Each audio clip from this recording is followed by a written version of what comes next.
Screw it, never mind. So I would like to start. We will begin to discuss perhaps some Purim ideas, given the proximity to Purim. And given that it is Rosh Chodesh Adar, I would like to actually start with an idea on the oft-quoted Gemara. Mishenichnas Adar, everybody knows the song, right? Or whatever. Mishenichnas Adar marbim b'simcha. Once Adar enters, we increase simcha. Now, the truth is that statement, that's only a half statement. We only sing or quote half the statement. The full statement is from a Gemara, quote a Rav, who uses the Mishnah that says, the Mishnah says that when Av enters, we minimize simcha.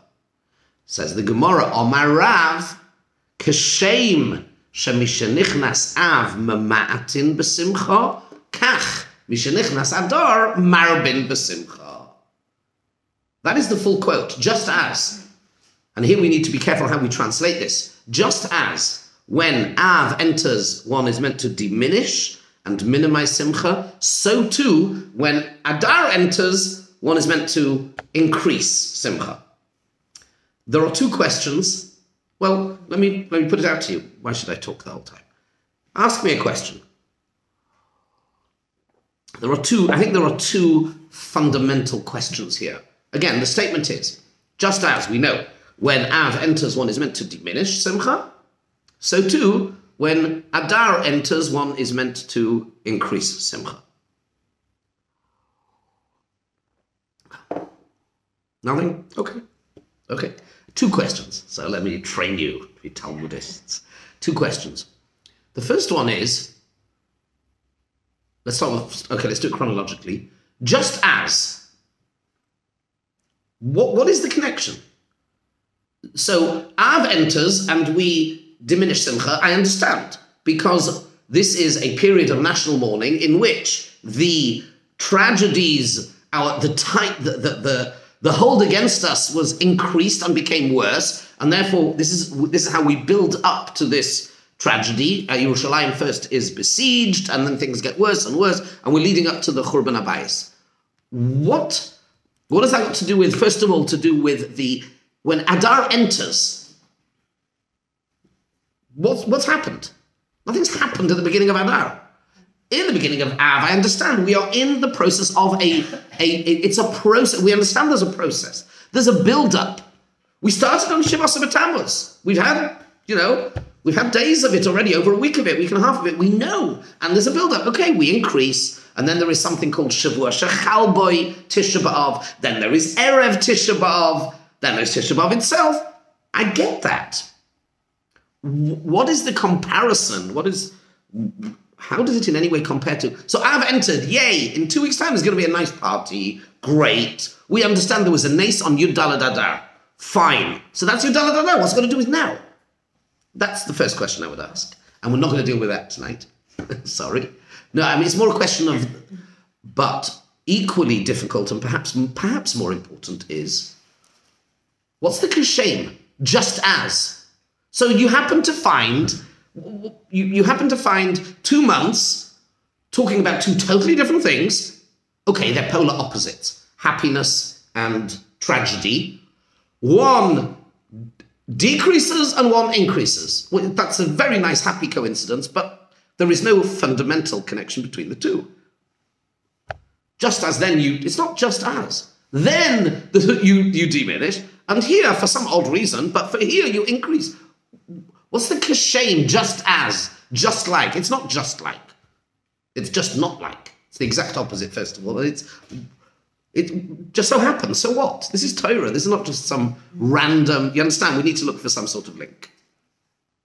So I'd like to suggest, based on a beautiful idea of the Vilna Gaon, which would help us hopefully frame all of our approach to Purim. We've got 2 weeks to prepare for it. And I'd like to suggest that the kashem means as follows. It means for the very same reason. For the very same reason that the tragic events of Av force us to reduce simcha, the events of Adar allows us to reappraise those same events of Av and gain a new and more positive perspective on those very same events. We're not talking about two different things. We're talking about the same thing. It has to be that way. I mean, that's when one thinks a little bit deeper, it has to be that. Just as we now have a new, fresh perspective, a depth of insight, which allows us to reverse that. That same thing for which we increased, we're now actually able to dial down on those very same things. Let's begin to, it won't be the whole topic of tonight's shiur. I just want to, it's a really important idea. There's much more to say on it, but I want to give you a bit of an insight. There is a beautiful commentary from the Vilna Gaon on Megillas Esther, and he tells a story, a parable of a king who comes under pressure from ministers who don't like his son, the crown prince, and he has no choice but to banish him. He has no choice. Because of the prince's behavior, he banishes him to a forbidding forest.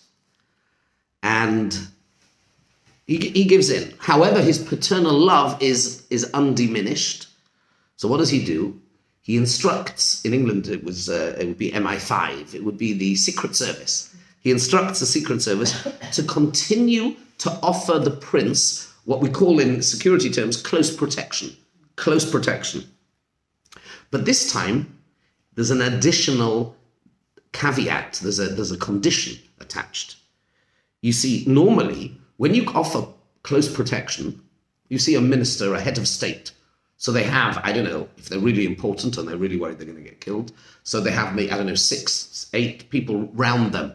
And that's why it's called close protection. Each of them are scanning a particular part of the crowd, and they're trained in this, 2 behind, 2 on the side, 2 in the front, 1 right in front. Fine. But here the king has a problem, because he promised the ministers he's going to banish his son. So he has to keep up this pretense of having banished him. So he calls in his Secret Service and he tells them, guys, you still need to offer my crown prince the same level of protection and security with one condition. Neither he nor the ministers, nobody else must know this. Now, how do you offer the same level of close protection whilst not making it obvious? It's very simple. You have to double the number of bodyguards immediately. You have to have a wider perimeter to scan. You may need drones. I don't know. You need much more. You understand? You need much more to offer the same thing. So the distraught, the upset, lonely prince is wandering in the forest, and of course a vicious grizzly bear jumps out on him and is about to, this big bear comes and is about to attack him, and then very strangely the bear just falls down dead. He says, phew, wow, what a lucky coincidence. He thinks he must have, the bear must have stumbled on a rock, fallen and bashed his head. Fine. An hour later, a bunch of thugs attack him, and for some reason, somehow they get scared and they run away. He thinks, phew, I'm having a lucky day. But, well, it's unlucky I'm being attacked, but lucky that...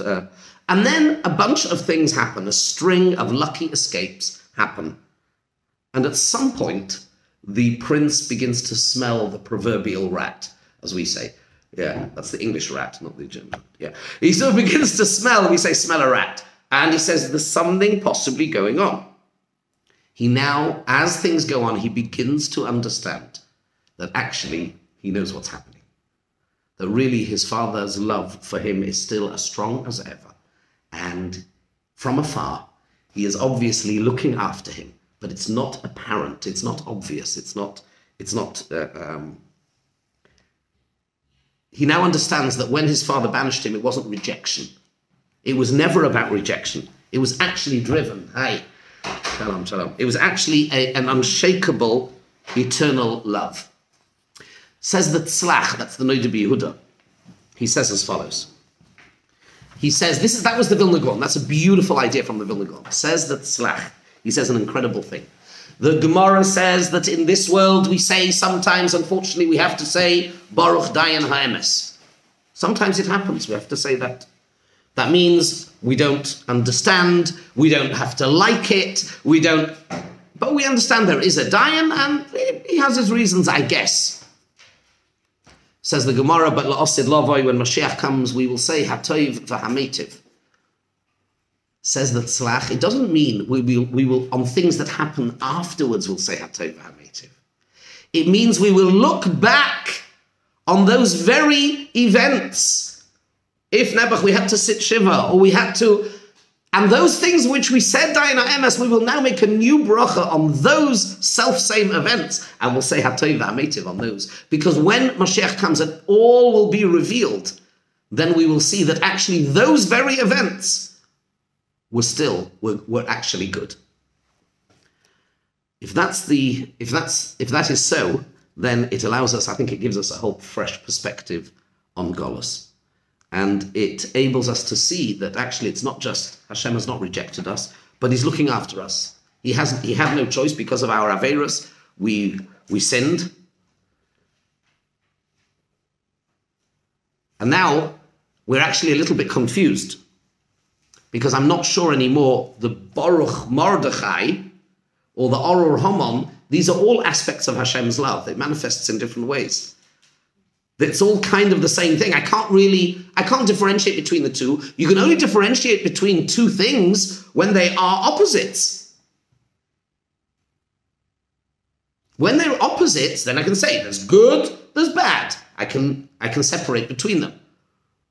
But in this situation, we began to realize at Delo Yoda, there's a Baruch Mordechai and there's an Oror Haman. It goes a little bit deeper than that. Before I just go there, so let's go back to what we started with. Kashem. Just as when Av came in at the time and things seemed to be getting worse and worse and worse, and we minimized our simcha, the very same events, Purim gives us a new perspective on those very same events and allowed us, Davka, because as we know, Purim there was no overt, open miracle. But we realized all the different bits and pieces that needed to happen for everything to fall into place. And we realized, we did tshuva and we were saved. We are able to re-evaluate the events of Golus. Kashem, shemishenichnas av mamatin b'simcha kach, mishenichnas adar, we are able to look back on it and be marbe b'simcha, meaning we are able to look at those events and see them in the same events in a more positive light. And that is one, based on the Gorn, I think that's a beautiful way of understanding and appreciating this Ma'amar Chazal. Maybe just take you deeper for 2 minutes, if I may, if that's okay. Sure. There is an idea, which maybe we'll talk about next week in a bit more depth, perhaps. There is an idea that when Moshiach comes, there are sources in Chazal which indicate that all the Yom Tovim will disappear, but Purim will stay. And we need a bit more time to develop why that would be, what that means. But here's an interesting idea. Mordechai, the Gemara says, Mordechai wanted to introduce the Purim not just as days of Mishteh and Simcha, but also as days of Yom Tov. He wanted it to be a Yom Tov. And Klal Yisrael turned round to Mordechai and said, no, thank you, we don't want Yom Tov, not Yom Tov. I'll say that again. It's a Gemara in Maseches Megillah, that Mordechai wanted to make it a Yom Tov. Now, what would that have meant? That would have meant Isur Melacha. Like Yom Tov, right? Would have meant Melacha, Isur Melacha. Says the Gerer Rebbe, the Imrei Emes, the most beautiful idea.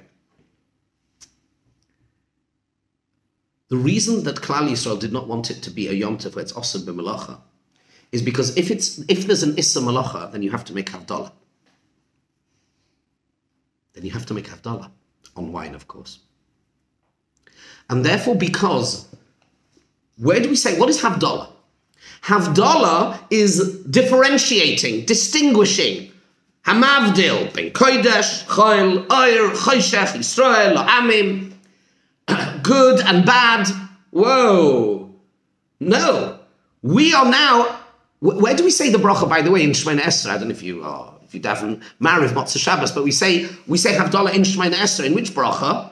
Atochenin la'odam das. Das. Because... So this is how it goes. Atochenin la'odam das m'lamed le'nush bina. Atochenan tonu l'mad ha'toiro secha v'tzalam deinu Hashem l'kinu l'asas chol kiris l'chav v'tavzel Hashem v'likin v'kech l'chav v'nelechach v'nizon v'ninu v'nishayit ma'aseh Avinu ma'kinoch l'linu yom ha'boim because en chasuch michal chaydu l'kuyam l'dbakum v'secha v'choneinu me'itcha de'binu v'haskel. Okay? Sorry, a bit fast. But that is what we say. That's what we say, right? It says the Yerushalmi, says the Gemara Yerushalmi. Why do we do it in that bracha? Says the Yerushalmi, Im ein da'as havdalah minayin. If you do not have da'as, you can't be mavdil. And we are adelo yoda. We are mechuyev to drink, whatever that means, but it's adelo yoda. So of course there can't be any havdalah. We use the yayin, which we normally use to be mavdil. We use it to bring us to a state of lo yoda. Therefore, there can be no havdalah. Therefore, we rejected, says the Ger Rebbe, it's beautiful, so gorgeous. We rejected Mordechai who wanted to make it. What does that mean, no havdalah? Do you know what it means? It means you take it with you. You don't depart from it. That's what it means. You take it with you. That's the depth of it. And actually, if you think about it, there's much more to say on that. I want to develop that theme. It goes back to the Eitz Hadas, which was also Geffen. I mean, there's lots of... Take it much further, but just one final comment before we go sort of into the Shiur, so to speak. Think about it in terms of the cycle of the year. We start with Pesach and we finished with Purim. Okay? In the cycle, okay, one is a Yom Tov min HaTorah and the final one is Midrabanan. That is true. But that is the cycle. Haman was so happy because Adar, it's the furthest away from the beginning of the Yomim Tovim. His mistake was it's within 30 days where Pesach already starts shining. It's like backwards on us, that's part of it. But let's take it a drop deeper. Let's think about Pesach for a second. And by the way, Rashi says, Mishanichnas Adar marbim b'simcha. Rashi says, why? Yemei nisim hayu liyisrael Purim uPesach. Unquote. Why are we marbim b'simcha, says Rashi? Because there were days of miracles for Klal Yisrael. Purim uPesach. That's Rashi. Rashi knew Pesach is not in Adar. So there is some sort of connection. There couldn't be two things which are more different. Pesach is wow. Open miracle. Eser Makkos. Kriyas Yamsov. Purim is the exact opposite. Hidden, concealed, political. It's a political conspiracy thriller. The Purim story takes place over 9 years. We read it in 35 minutes, but it takes 9 years for the story of the Megillah to unfold. And Vashti gets thing, and then this, and then Esther, and you need to telescope it all to see it all as one story. You need to be, as they say, Megillas Esther is legalot et ha-Hester, to reveal, that's the word, Megillah is megale, to be megale the Hester, reveal that which is hidden. That's the whole, so they're very, very different. And yet, let's go through the cycle. How does Pesach, how and why does Pesach take place? Because Avraham Avinu says, Bamo Eida ki irosheno. How will I know? He questioned however we understand it. Chazal say, it's a Gemara in the Dorim, that the reason that we had to go down to Mitzrayim was because Avraham Avinu's emunah, at his level, there was some slight chisaron in his emunah. Bamo Eida. So Hashem said, oh boy, Yodoya Teida. Oh boy, you will know. Yodoya Teida. You shall surely know. Ki ger yihye zaracha be'eretz lo lahem. Your kids will be as slaves and they will learn. And in the Esemakos, you have that word das again and again. Leman teida ki ani Hashem. Leman teidu ki ani Hashem b'kerav ha'oretz. Remember the Malbim we said the other week. Leman teida ki ani ein kamoini b'chol oretz. Leman teida, no, no, no. So we journey through the year from das all the way to ad delo yoda at the end. You see that? Maybe some more for next week to take that a little bit further. I think it's really, really important in as much as we are able to look for the deeper ideas that underlie, the patterns that underlie all of these things. Okay, I hadn't actually intended saying all of that. That's the MS. It just kind of came out. But let's go a little bit further. I was going to, so we're not actually, tonight we won't speak so much about the wine bit, although we've done a little bit about that. We will talk a little bit. I mean, Purim is an interesting one in terms of Al Shem HaPur. The message of Purim is somehow seems to be found in the fact that Haman draws lots. And we might talk a little bit about it tonight, but perhaps a little bit more next week. Given that last week we discussed, if you remember, Naaseh v'Nishma, I want to tell you a beautiful Baal HaTurim. Okay? The Baal HaTurim tells us that that word, v'nishma, is to be found 3 times in the Chumash. That word, v'nishma, 3 times. The first one is, v'nishma koiloi b'boyoi el HaKodesh. And we'll translate all of them and I'll explain to you the context. Koil asher dibar Hashem Naaseh v'nishma. And in the Megillas Esther, v'nishma piskom hamelech. So, we have Koil asher dibar Hashem Naaseh v'nishma. That's the one we saw last week's parasha, right? Whatever Hashem tells us to do, we will do, and we will listen, and we discussed it last week. So that's one. The context of one is Torah. The next one is v'nishma koiloi b'voyoi el HaKodesh. The Kohen Gadol would wear a me'il, and there were little bells underneath, bells and pomegranates, and as he walked, v'nishma koiloi b'voyoi el HaKodesh. So people would know he's coming.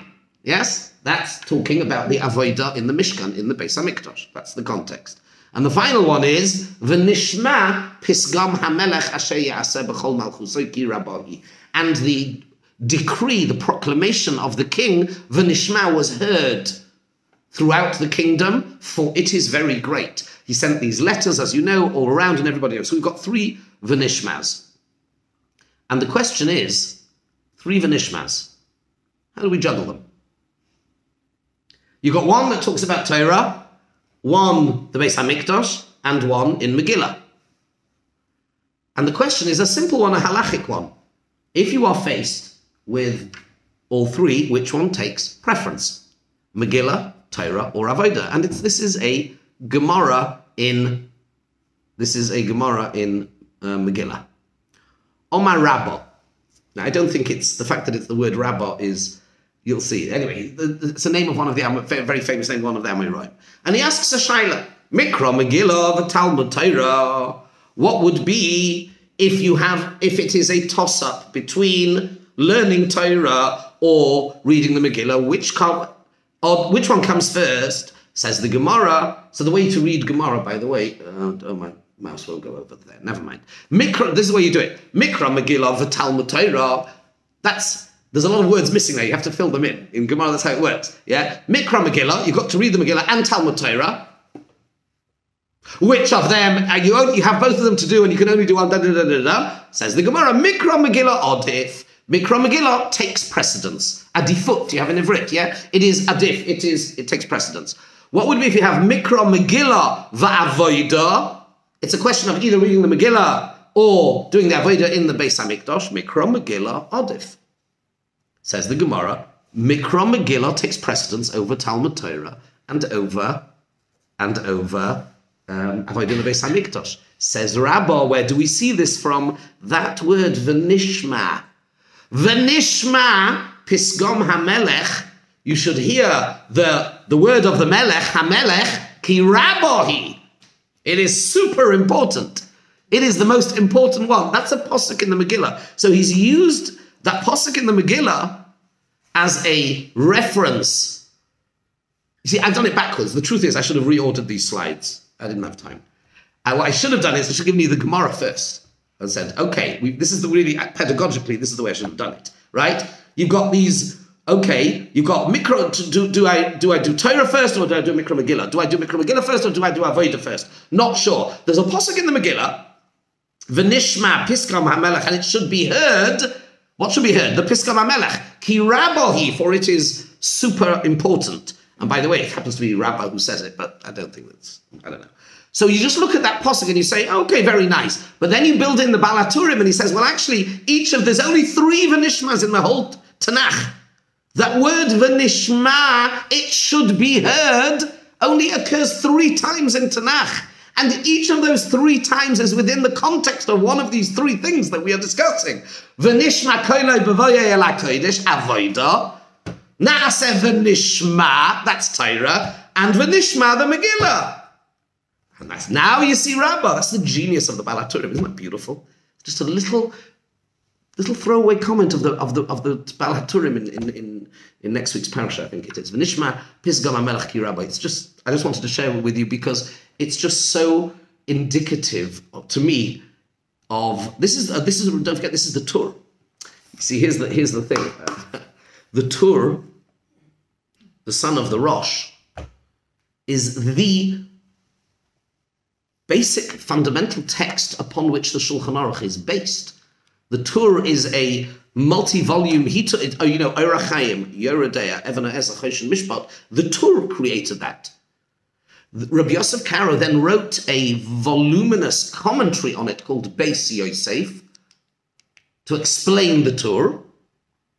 And then he recorded his decisions in this little book called the Shulchan Aruch, this little book called the Shulchan Aruch, which, by the way, he writes in his introduction. What I've done is, he says, I have summarized all of my comments from the Beis Yosef written on the Tur so that any simple Jew can just go through all of it every 30 days, the Shulchan Aruch. It's just this, very small compendium of once every 30 days, you should be able to get through everything. But all of this, I'm saying, it's based on the Tur. This is the Tur. And he also wrote, there's a story behind it, apparently, that he wrote the Balaturim al Torah in one night. But I haven't researched it again. Anyway, it's just a lovely thing. Let's go on a little bit. We're going to have to keep some stuff for next week as well. And here we have a really interesting, the Gemara asks, where do you find Purim in the Torah? Yeah? Esther min ha-Torah minayin, says the Gemara. And you probably all know this. This is very famous. Esther min ha-Torah minayin. Because the pasuk says, Anochi haster aster ponai. The Torah says, there's a pasuk in Devarim, it's talking about the end of days, before Mashiach comes, and it says, and I will surely, give me a second, I want to find something, and I will, here we go, and I will hide my face. Now, I want to digress for a moment, because I'm going to keep some material for next week as well. I have to make sure you come back, yeah? So, I'm going to digress a little bit, and I didn't manage to get it up on a slide yet, but so just follow with me. There's an incredibly deep and I think important idea. So the Gemara asks this question, Esther min ha-Torah minayin, where do you see Esther in the Torah? And the Vilna Gaon, and the answer is va'anochi, pay attention to the words.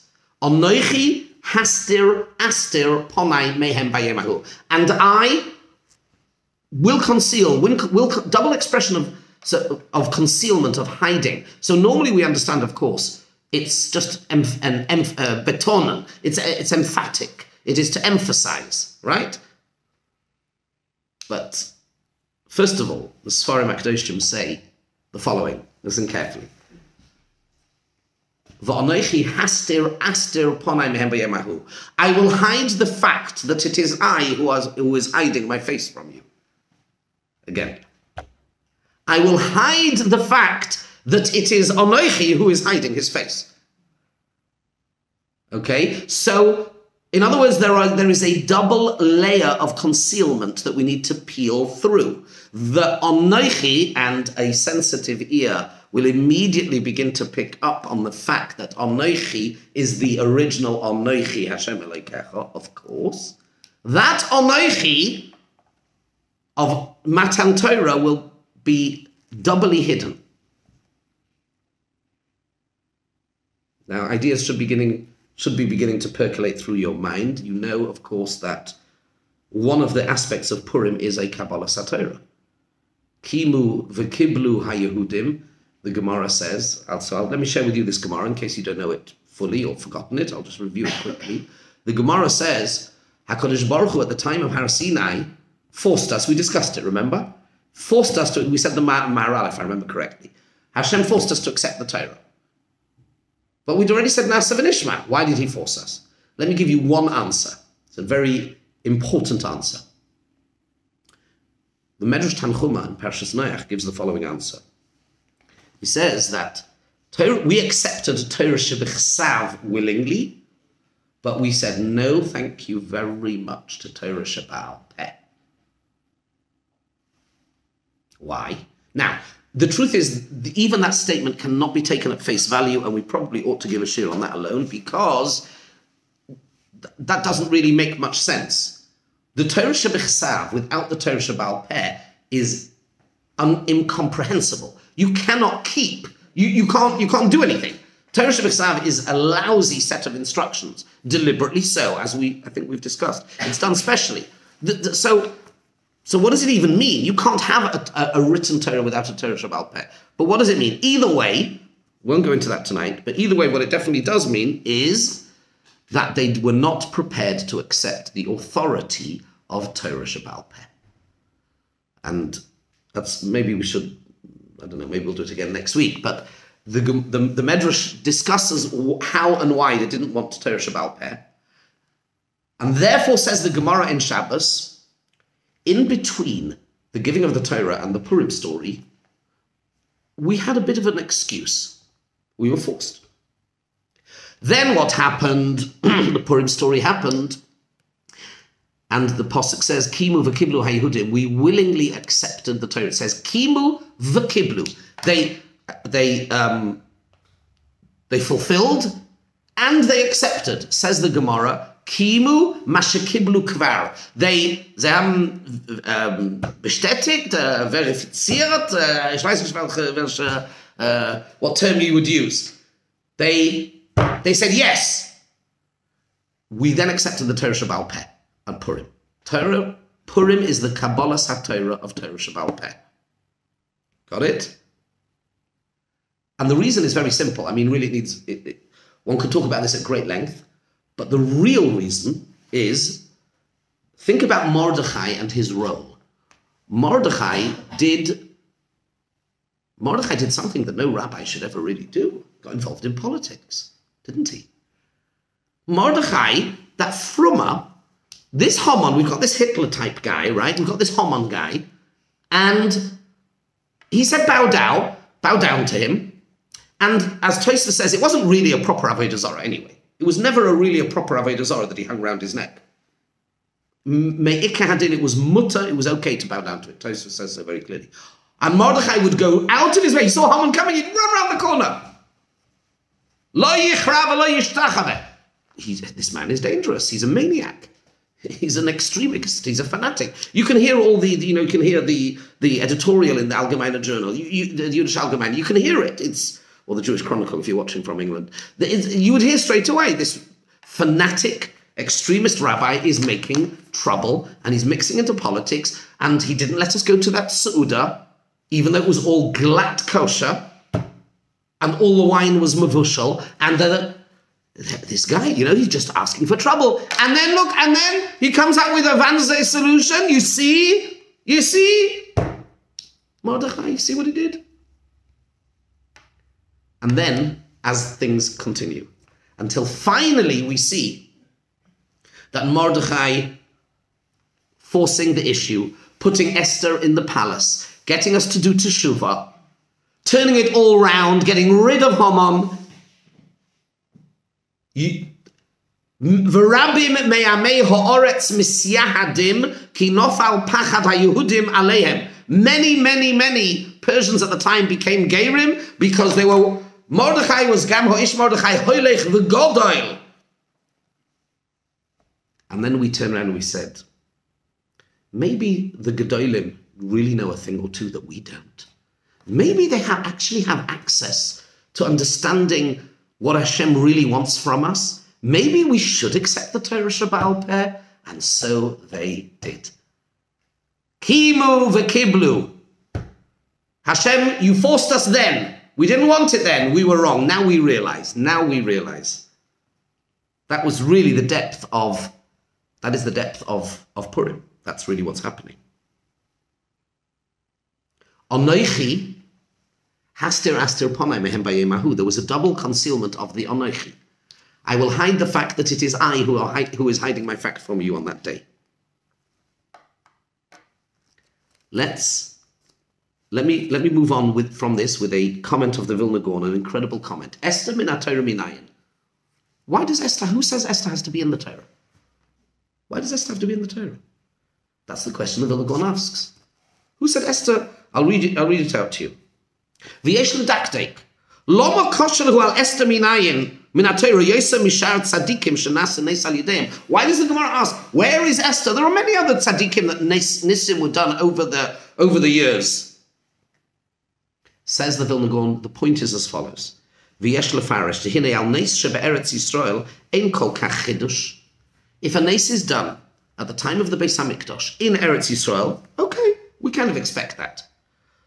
Therefore, Chanukah eino nes kol kach k'moi Purim af shehoya nes godel ma'od. The Vilna Gaon says an incredible thing. Chanukah was an open miracle, but it was in Eretz Yisrael, in the Beis HaMikdash. Well, kind of that's what unsere Erwartung is, that in the Beis HaMikdash there'll be nisim. Hello, it's no biggie.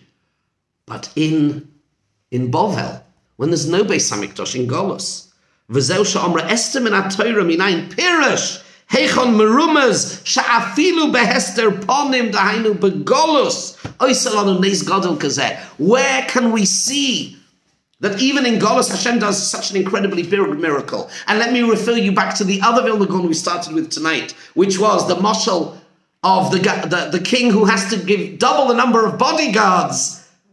It's a much greater miracle. The difference is as follows. And here, with this, I'll bring it all together. The difference is as follows.